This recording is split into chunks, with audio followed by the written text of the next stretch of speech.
మీరు ఎప్పుడైనా ఆలోచించారా? పురాణాల్లో సేమ్ ప్యాటర్న్ రిపీట్ అవుతుందని. ఒకళ్ళేమో పవర్ కోసం తపస్సు చేస్తారు. ఇంకోళ్ళేమో వరం ఇస్తారు. ఆ పవర్ ఈగో కింద మారిపోయి ఫైనల్‌గా downfall.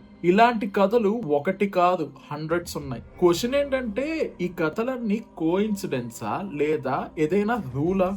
Why stories not rules? డైరెక్ట్‌గా రూల్స్ చెప్తే ఎలా ఉంటుందో తెలుసా? పవర్ అంటే dangerous. Ego destroys intelligence. Time beats everyone. ఇలా సింపుల్ స్టేట్మెంట్స్లా ఉంటాయి. కానీ హ్యూమన్స్ ఈగో యాక్సెప్ట్ చేయలేదు.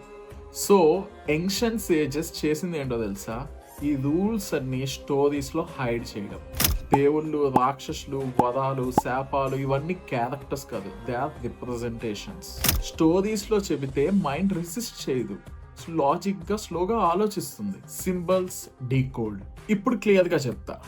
గాడ్ అంటే రెస్పాన్సిబిలిటీ ప్లస్ అవేర్నెస్. డిమాన్ అంటే డిజైర్ వితౌట్ కంట్రోల్. వరం అంటే పవర్ వితౌట్ మెచ్యూరిటీ. శాపం అంటే డిలైడ్ కరెక్షన్. ఫైనల్గా యుద్ధం అంటే ఇన్నర్ కాన్ఫ్లిక్ట్. మీరు ఇవన్నీ లిటరల్ గా చూస్తే గాడ్ అన్ఫేర్ అనిపిస్తుంది.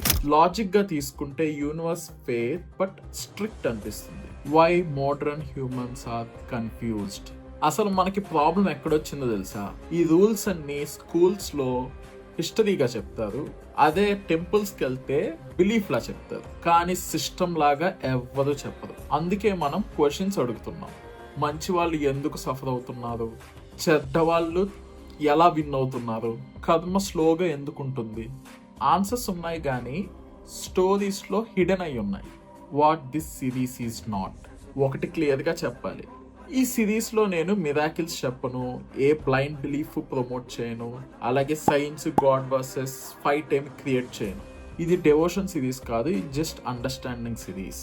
నెక్స్ట్ 90 ఎపిసోడ్స్ ఒక్కో ఎపిసోడ్ ఒక్కో రూల్ గురించి చెప్తాను.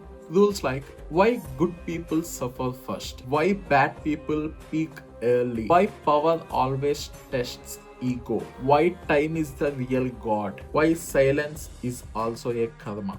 ఈ రూల్స్ జస్ట్ పురాణాలు కాదు, మీ లైఫ్లో, కెరియర్లో, రిలేషన్షిప్లో, అన్ని పవర్ డెసిషన్స్లో అప్లై అవుతాయి. టుడే టెక్ ఉంది, పవర్ ఫాస్ట్గా వస్తుంది, ఈగో ఇన్స్టెంట్గా గ్రో అవుతుంది, కానీ rules same.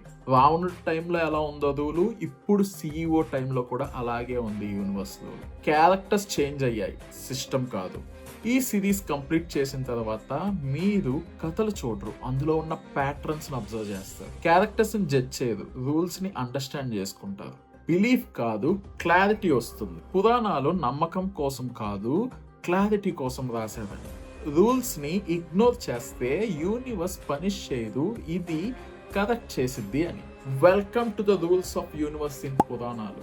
If you want knowledge that challenges your mind and your thinking, subscribe. Next episode ఏంటంటే universe runs on balance, not goodness.